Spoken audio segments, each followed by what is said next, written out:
All right, here again, keeping it local, and I am with Derek Ciliotta, founder, CEO, basically everything of Keepers Only, an unbelievable clothing line. What's up, Derek? How you doing, John? Good Keeping to it be here. together. Good to see you, man. Hey, good to see you. I wore my best sweatshirt for this insurance fashion. Let me see what this I says. like it. It is Costco, baby, where I Yeah. get everything. Although I do have a couple of Keepers Only items that I like those too, but this is not tank top weather. Yeah, no way. Definitely not. All right. So yeah. So how many years ago did you start? March of 2021. March of 2021. Okay. Yeah. Yeah. And I mean, so tell me just like the background, like how did it all start? What was the idea? When did the light bulb go off and say, I want to get into one of the toughest businesses around?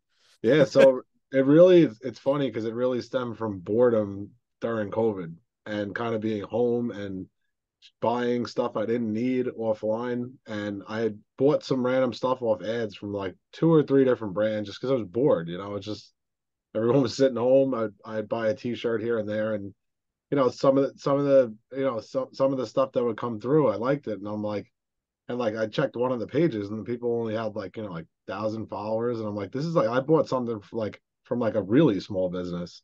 I was like, I could do this, and then I was also fishing a bunch during COVID because it was the only thing to really do outside and kind of keep your distance, the whole nine. So I did a lot of fishing during COVID, and I was with my buddy Eddie a lot and stuff, and we were saying keeper all day, you get a good one at the beach or whatever. And then Mm. I was just laying in bed, and the name kind of struck, and I just wrote it down on my phone, and I had started to look into all this stuff. I found a guy in Deer Park that could print stuff for me and had all sorts of ideas, and then I went and met with him, and it honestly moved extremely fast to Mm. where I was buying a website and a domain name and trying to trademark stuff. And yeah, it's just stemmed from straight boredom during COVID. And I just I always had good ideas for designs. Like I always could envision my own stuff. So I was like, I want to make my own stuff and share it with people. And if they like it, then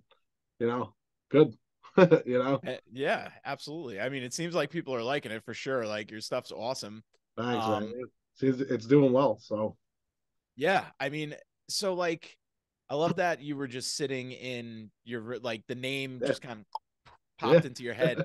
And was that really like the inception moment? Like when you were like keepers only, is that kind of what started the wheels really turning? Absolutely, the name was it. So it was like a late night thought, and I started looking it up, and no one used it, and I was like, if I don't get in this now, I'll be kicking myself that I didn't take it. So Yeah. trademarked it right away. I trademarked it before I even started the business. Hey, that's a smart move. Yeah, Because it's a great name, especially for fishing. Like I when you started doing it, I'm like, I'm actually shocked that there's no other yeah, keepers only like that. You are the one because it's like a no brainer, but yet yeah. it came to you in the middle of the night. Like, Exactly. No, no, I was shocked, so I had to go with it. so I guess at that point it was like you didn't give a crap if you failed or not. You were like, I got to Yeah, do it. I got to take a shot. yeah, exactly. And like before I knew it, I had a $14,000 order in for my initial stuff, and just said, I think I have enough friends and family that'll support it from the start, and if it doesn't take off after that, then just close up shop. you know. So wait, was that $14,000 order? Was that friends and family, or was that like some No, type that of was like the distributor? initial clothing purchase. Oh, okay, gotcha. Like all the sweatshirts, all the t-shirts, the hats, the joggers, everything that I bought from day one. That was my initial investment. And I just took a gamble on it. I did it with a personal credit card and just hope for the best. So you just bought the inventory and were like, I'm gonna sell all this shit and Yeah, see what happens. online. Yeah. Hey, listen, but you put your feet in the fire and you just kind of committed to it and said, all right, like I'm either losing 14 grand or I'm Yeah. breaking even or something. Yeah, exactly. And like I said, I just took a gamble with it. And then for a little bit there after friends and family all bought, it was really slow and I was, debating what to do with it. And then I met a good friend a good friend now from years of dealing with him that does marketing, and he was, really drove me in the right direction to get like random people buying, and here I am still very involved in it. I mean, it takes up a lot of my time. I'm an IT guy by day, but I'm always looking at the pages and looking at emails and looking at orders and looking at what I'm going to do next and planning for the next season. And it's a lot, it's a ton of work, you know? Yeah. Well, and I mean, you kind of like, you alluded to it already, but there's another thing I want to circle back to that I'm writing down. But um, you kind of, you're in the space where you have to constantly be innovating and creating and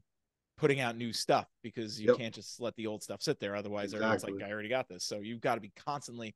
But does your brain work like that? Like, are you always just thinking of new designs and everything? Yeah. Yeah, no, and I've got to a point now too where I have them shelved. And it's a matter of I have to give myself time. Can't put too much out too fast. Right, right. So yeah, and the my thing that's given me the most success was like actually, the designs that were 100% my thought, my every aspect of the logo being, me get feeding the details to my graphic designer have done the best for me. And then other ones that were kind of like, not a template, but there's some graphic designers will make like a general idea and you can kind of take it and tweak it, but the ones that I did my thought of myself have done the best. So I'm gonna keep sticking with that, you know. So that brings me into a very a prevalent question right now. Yeah. How long do you see the intermingling of you using some type of AI to help generate your designs and then tweak with the graphic designer? And I don't want you to, say you're not Yeah. using your graphic No, designer anymore, but like, are yeah. you getting to the point where it's like, because I mean, I like the stuff that even Canva creates quickly by just me typing in a few things is pretty impressive. No, no, Even though it's not really meant for that, but it's I'm sure nuts. soon there's going to be expensive programs that come out that like you're going to be like, fisherman hooked through his mouth, like being kept by some lady, like his wife, reeling him in, keepers Yeah. only. No, And it's like, and it's going to be boom and create something sick for you. So how long I mean, do you see that being a part of your business, or are you sticking with like your idea, graphic design? Like, where do you see it going? well, I'm definitely gonna stick with my idea, but I see over the next couple of years that I'll be speaking or typing to some sort of AI that's just gonna take exactly what I would say to my designer and feed it examples, pictures of real people or fish or whatever I'm telling them to do. AI is going to be able to just do it and generate the file type I need, and it's going to be on a shirt the next day. So I So totally crazy. see it happening. But you know what? And like, here's the biggest thing. And the reason why I ask that is because it goes back to what you were saying before. You established a brand right away, trademarked a name, you established keepers only. So Yeah. now, even though anybody could come along and do this, and we see people on Instagram doing all the time, this is how you make a $1,000 a day, make a Yeah. t-shirt with printify, blah blah blah.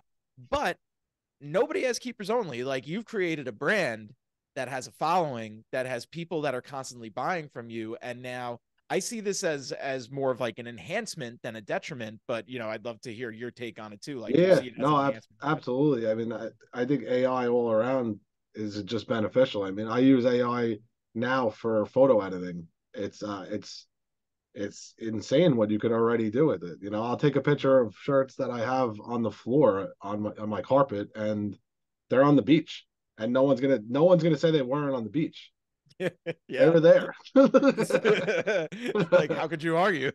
Yeah, I'm here in the dead of the winter. I just put a new collection out, and I can't get good pictures of it, and even pictures of someone wearing it. It's freezing up here. It's not the best scenery, but AI can do it.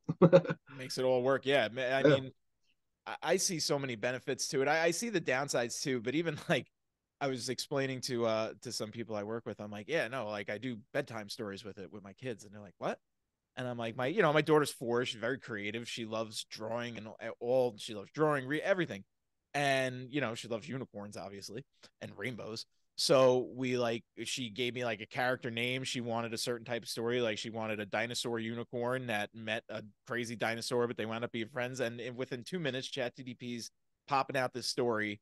And then every night we just add like another layer to it. Like, okay, tell the story of Christmas. And it spits it out. And that my issue that I hear sometimes people are saying is like, um, well, that's the AI's creating it and the kid's not creating it. It's like, okay, well, then we might as well abandon all previous art and literature because it's not going to take over for people, because there has always been some type of inspiration, whether it's visual or reading or musical, that Yeah. spawns the next idea. So if AI is creating stuff, it's just going to inspire people to create more and create differently. No, totally. It's definitely a major market to be looking into, and that's why you hear about it so much. Because like you could look at it a lot of different ways, but like you said, you can look at it on a graphic design basis. You can look at it on just simple, like you said, telling a story, or people looking in finance, looking into it big time. Like I said, I'm an IT guy by day, and AI is a huge buzzword around that right now, huge.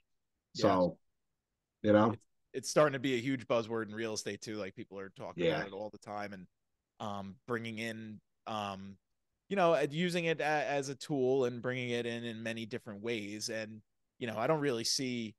There's a lot of ways where I see it like people are just irreplaceable. Like even though AI is creating crazy art and images and stories, like I don't see it being able to replace the human creativity level no way, yet. yeah, no It's way. just it's not.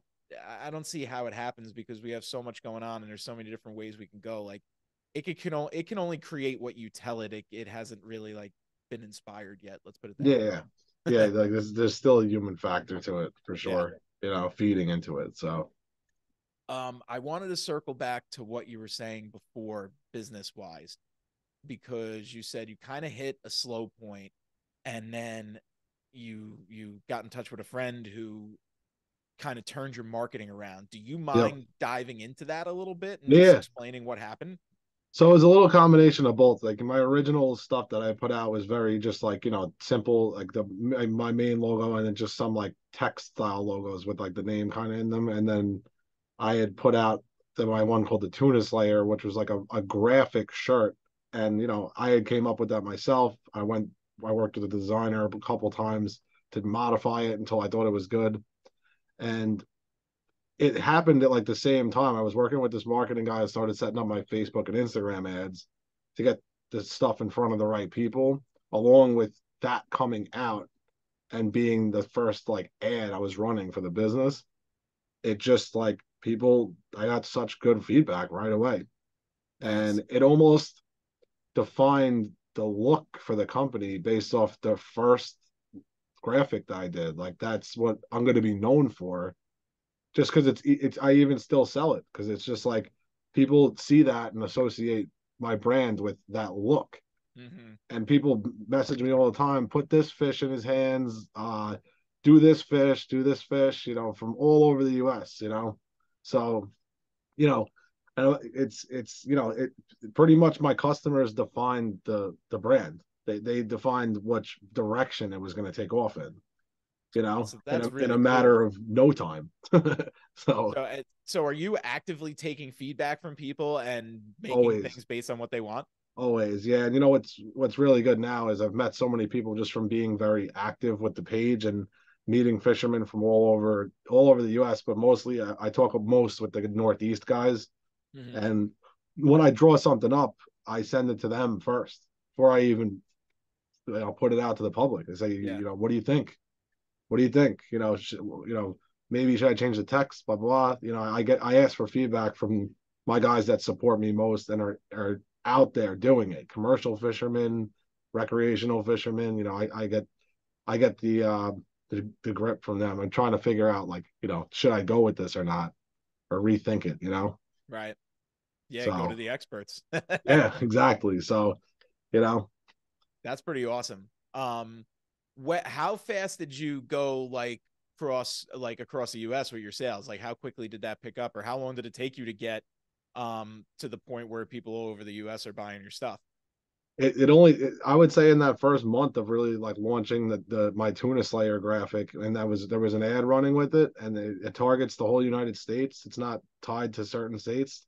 Mm-hmm. And before I know it, I was like, oh man, there's my first sale to like New Jersey, then there's my first sale to Delaware, and then it was fun to see it as I went. I'm like, I can't believe I'm sending something I thought of, from a late night thought to some random person in Delaware or California or wherever.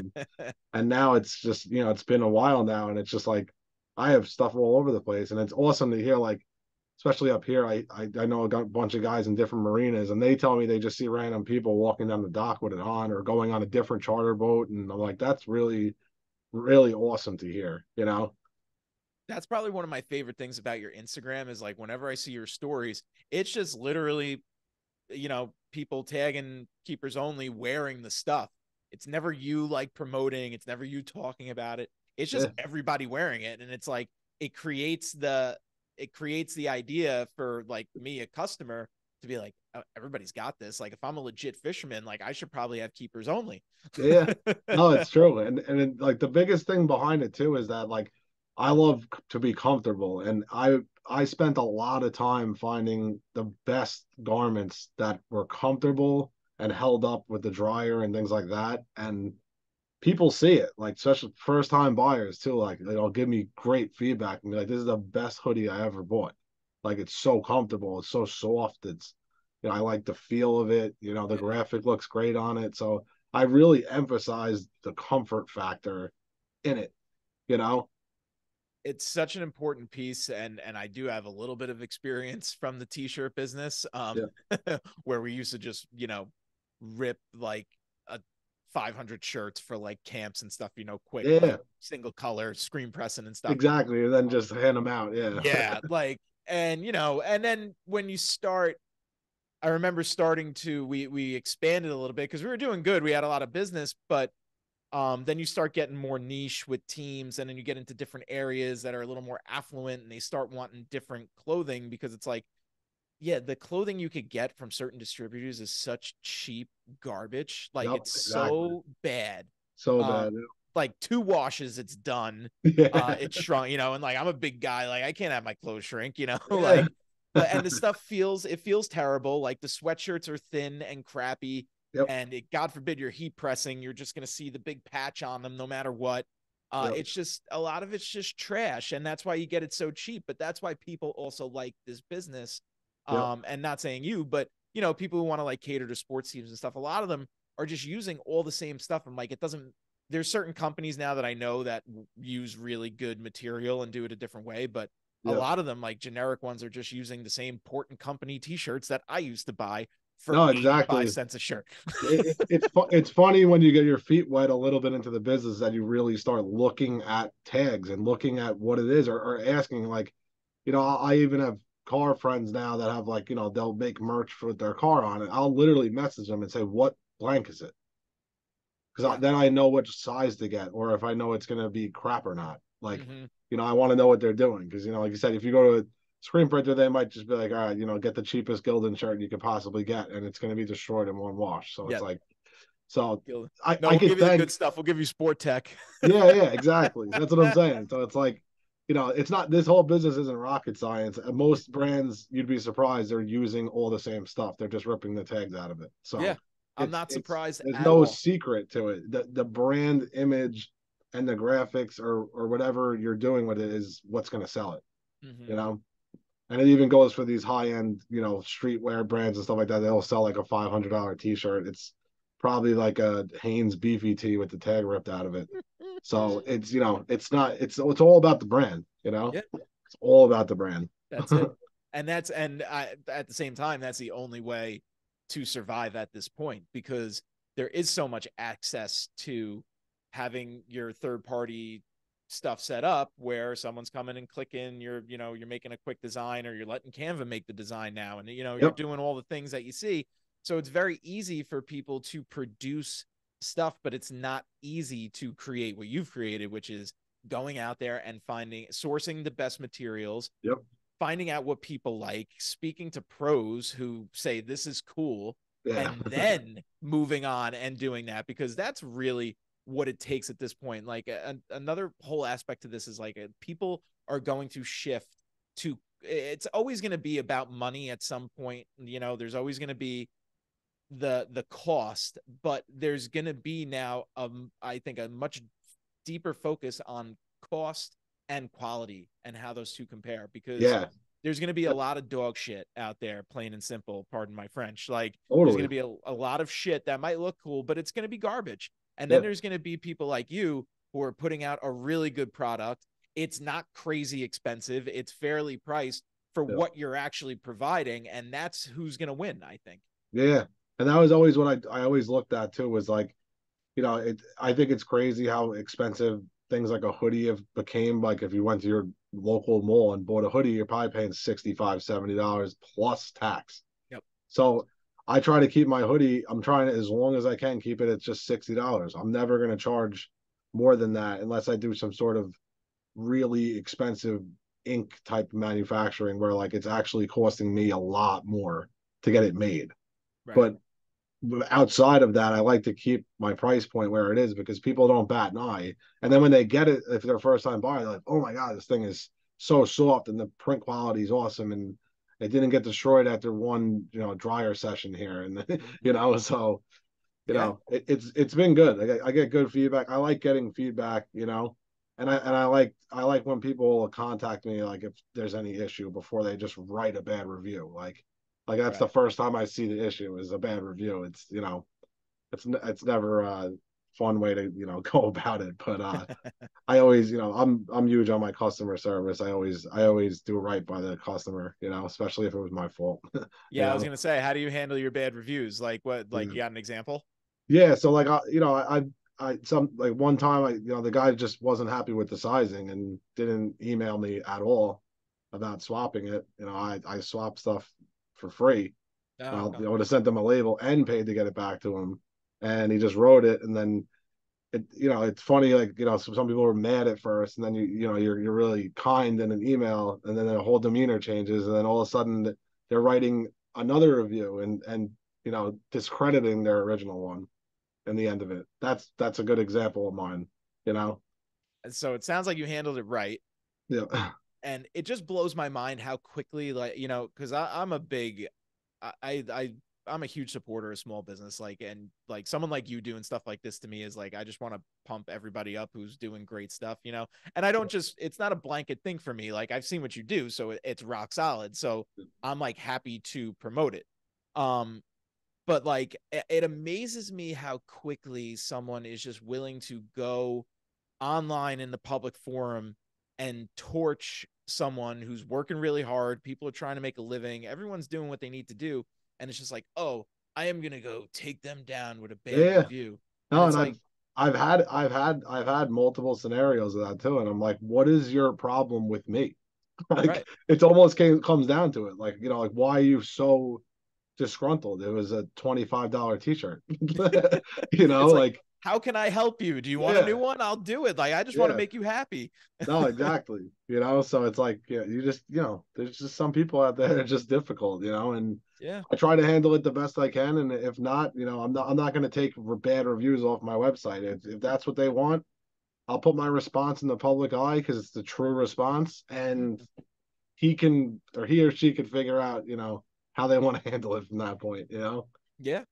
I mean, it's funny because it's whenever I check out, I always look at like the bad reviews of hotels to see what people are saying, and a lot of times it's just like, it's stuff that has almost nothing to do with the hotel at some point or like the stay or anything. Like I'm looking for like hotel was dirty, stuff like that, and a lot of Yeah, times you'll see like, oh, made me wait in check-in line, or like person in the restaurant wasn't nice, 1 star for the yeah. hotel. It's like, what does No, that I have to know. do with It's anything, it's funny you said that. I just did the same recently too, and I'm like, these aren't even relevant to like someone coming to stay to figure out if the room's good or it's a nice area or basic information if you're going out of state or something. You Mm-hmm. know, it's And that's, unbelievable.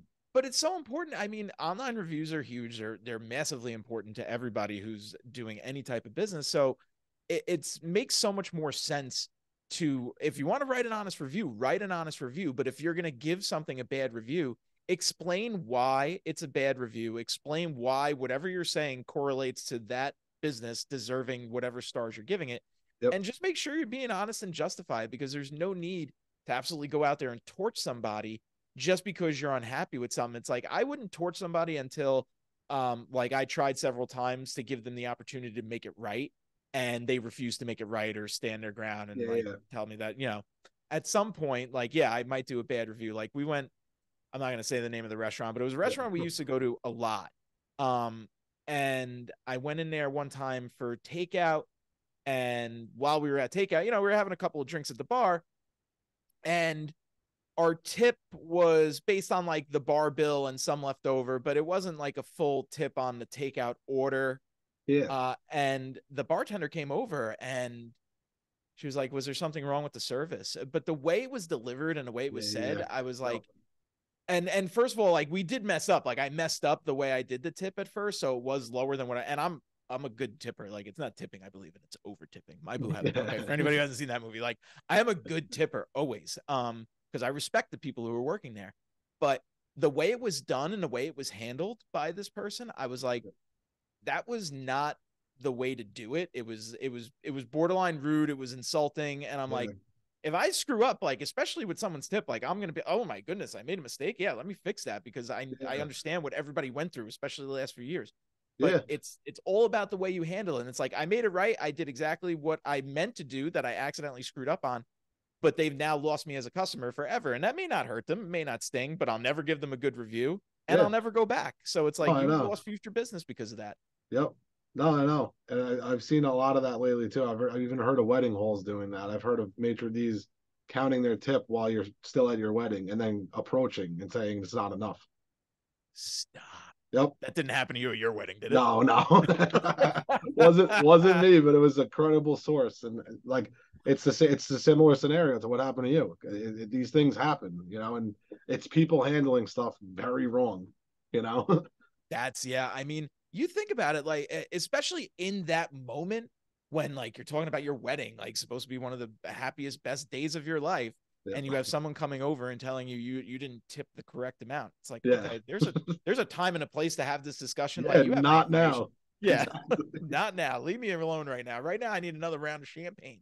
Yeah. Um, but yeah, no, look, I could tell you're doing it right. Like it's the way you treat people, it's the way you treat everybody that comes um into your company at this point, is like you're gonna give them top of the line service. And I'm sure that's why you're having so much success, aside from the clothes being No, yeah, fire. no, it goes a long way. And I have other friends in the business too, and like they'll be like, "You're out of your mind, like paying for shipping back to you for an exchange, and then paying for another label to get it back to the person." And I'm like, I know it is.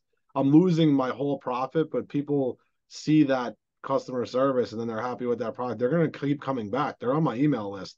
Yep. They're following me. They're gonna keep buying. I Yep. might have lost out. I might only made $5-10 on that one sweatshirt, but you know, the next I'll make it the next time, and I have Yep. a forever customer out of it. Mm-hmm. So, it's not Yeah. like it happens all the time either. So it's not Right. like major losses, like or major, not making the right margin, but you know what I mean. So I don't mind doing it. And the feedback from that's been great. Like Yeah. if you go on the site and just read the reviews that people put right on the site, there's a bunch of them from the same scenario. Right. So yeah, so I'd like to continue to handle it like that, and it hasn't done me wrong yet. So Like you said, because it's not hurting you, because it's growing loyal customers because they know that if something is screwed up, you're going to take care of them.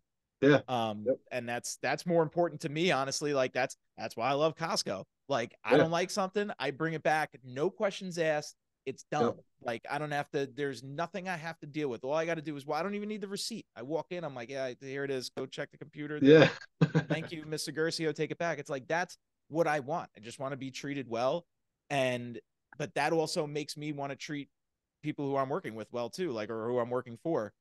Like yep, similar scenario.